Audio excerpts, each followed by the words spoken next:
ሰላም ለእናንተ ይሁን ውድ የጄኤምኤም ቲቪ ተመልካቾቻችን፣ ይህ የጄኤምኤም ቲቪ የመረጃ ሰዓት ነው። ከመረጃዎቹ ጋር እኔ ቤተልሔም ግርማ አብሬያችሁ ቆይታ አደርጋለሁ። በቅድሚያም አርዕስተ ዜና።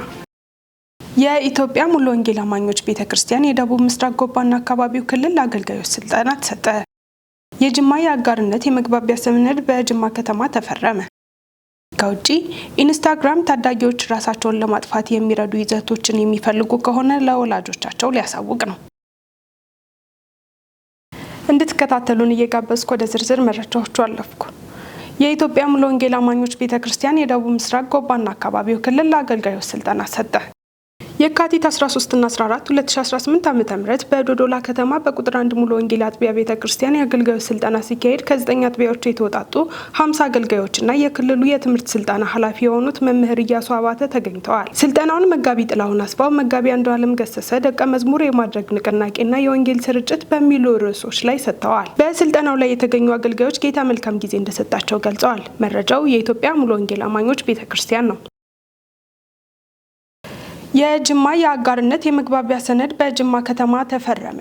የኢትዮጵያ የሃይማኖት ተቋማት ጉባኤና የኢትዮጵያ ሰብአዊ መብቶች ኮሚሽን በጅማ ከተማ የጅማ የአጋርነት የመግባቢያ የስምምነት ሰነድ የፊርማ ስነ ስርዓት አካሂደዋል። በፊርማ ስነ ስርዓቱ ላይ የተገኙት የኢትዮጵያ የሃይማኖት ተቋማት ጉባኤ ጠቅላይ ጸሐፊ ሊቀ ትጉሃን ቀሲስ ታጋይ ታደለ የሃይማኖት ተቋማት የሰው ልጅ ሁለንተናዊ ክብር እንዲጠበቅ የሚሰሩ ተቋማት መሆናቸውን እንዲሁም የሰብአዊ መብቶች ጉዳይ በሃይማኖታዊ አስተምህሮ ውስጥ በግልጽ በዝርዝር የተገለጸ እንደሆነ አስረድተዋል። ከዚህ አንጻር አባል የሃይማኖት ተቋማቱን በማስተባበር ሰው በሃይማኖቱ ሆነ በማንነቱ ሳይገለል ሰብአዊ መብቱ በተሟላ ሁኔታ ተከብሮ እንዲኖር ሰፋፊ የምክክር መድረኮችን ማካሄድ እንደሚቻል ጠቅላይ ጸሐፊው አብራርተዋል። አያይዘውም ከዚህ ቀደም ከተሰራው ስራ በላይ ከኮሚሽኑ ጋር ይበልጥ በመቀራረብ ለመስራት የጅማ የአጋርነት የመግባቢያ ስምምነት ሰነድ መፈረሙ እጅግ ጠቃሚ መሆኑን በመግለጽ ጉባኤው ሰብአዊ መብቶች በሙላት እንዲከበሩ በትጋት የሚሰራ መሆኑን አስረድተዋል። የኢትዮጵያ ሰብአዊ መብቶች ኮሚሽን ዋና ኮሚሽነር የሆኑት ክቡር ብርሃኑ አዴሎ በበኩላቸው የሃይማኖት ተቋማት ሰላምን ከመገንባትና ሰዎች ሁሉ በእኩልነት ከማገልገል አንጻር የተሰጣቸውን ተልእኮ ለመወጣት የሚሰሩ ተቋማት በመሆናቸው በገለልተኝነት በሁሉም የሀገሪቱ ክፍል ሰብአዊ መብቶች ይከበሩ ዘንድ ከኢትዮጵያ የሃይማኖት ተቋማት ጉባኤ ጋር በመስራት ውጤታማ እንደሚያደርግ ገልጸዋል። አክለውም ኮሚሽኑ በዛሬው ዕለት የተፈረመውን የጅማ የአጋርነት የመግባቢያ ሰነድ ሙሉ በሙሉ በተግባር ላይ ለማዋል በትኩረት የሚሰራ መሆኑን ክቡር ኮሚሽነሩ አስረድተዋል። በመጨረሻም የመግባቢያ ሰነዱን በተግባር በስራ ላይ ለማዋል ይረዳ ዘንድ በቅደም ተከተል ሊሰሩ የሚገባቸውን ተግባራት በዝርዝር በመለየት የትግበራ ሰነድ አዘጋጅቶ የሚያቀርብ ከሁለቱም ተቋማት የተወከሉ ከፍተኛ የባለሙያ አባላት ያሉበት አንድ ኮሚቴ በማዋቀር በአጭር ጊዜ ውስጥ የትግበራ የእቅድ ሰነድ አዘጋጅቶ ወደ ስራ እንዲገባ አቅጣጫ በመስጠት የመግባቢያ ሰነዱ የፊርማ ስነ ስርዓት ተጠናቋል። መረጃው የኢትዮጵያ የሃይማኖት ተቋማት ጉባኤ የህዝብ ግንኙነትና ሚዲያ አገልግሎት ነው። ውድ ተመልካቾች፣ አሁን ደግሞ ከውጭ ወደ ያዝናቸው መረጃዎች አለፍኩኝ።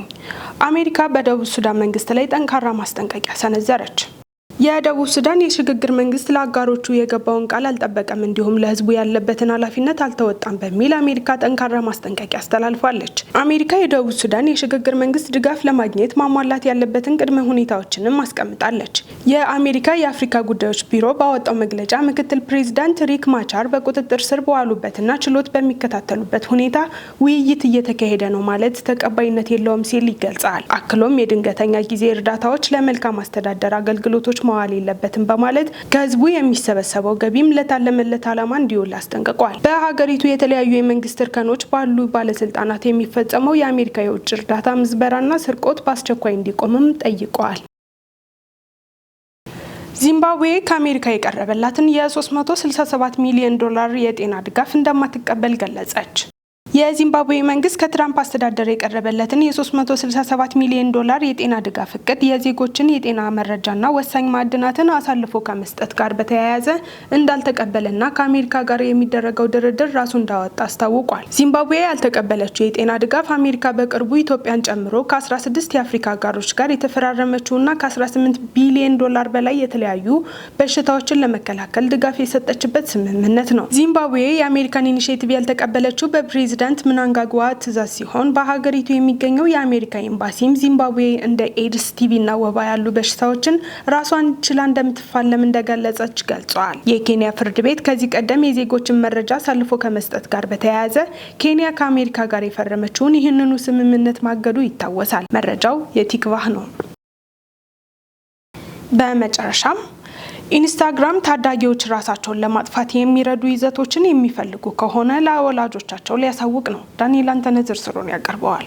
ኢንስታግራም ታዳጊዎች ራሳቸውን ለማጥፋት የሚረዱ ይዘቶችን የሚፈልጉ ከሆነ ለወላጆቻቸው ሊያሳውቅ ነው ተብሏል። በኢንስታግራም የህፃናት መከታተያዎችን የሚጠቀሙ ወላጆች ልጆቻቸው በመተግበሪያው ላይ ራስን ከማጥፋት ወይም ከመጉዳት ጋር የተያያዙ ቃላትን በተደጋጋሚ የሚፈልጉ ከሆነ ማስጠንቀቂያ እንዲደርሳቸው ሊያደርግም ነው። ኢንስታግራምን በባለቤትነት የሚያስተዳድረው ሜታ ወላጆች ልጆቻቸው በኢንስታግራም ላይ ጎጂ የሆኑ ይዘቶችን ሲፈልጉ ሲያሳውቅ ይህ የመጀመሪያው ነው። ከዚህም በፊት ፍለጋዎችን ማገድና ተጠቃሚዎችን እርዳታ እንዲያገኙ ወደ ሌሎች የመምራት እርምጃዎችንም ይወስድም ነበረ። በኢንስታግራም የታዳጊዎች አካውንት ለመከታተል የተመዘገቡ በዩኬ፣ በአሜሪካ፣ አውስትራሊያ እና ካናዳ የሚገኙ ወላጆችና ታዳጊዎችም ከሚቀጥሉት ሳምንት ጀምሮ ማስጠንቀቂያዎች ይደርሳቸዋልም ተብሏል።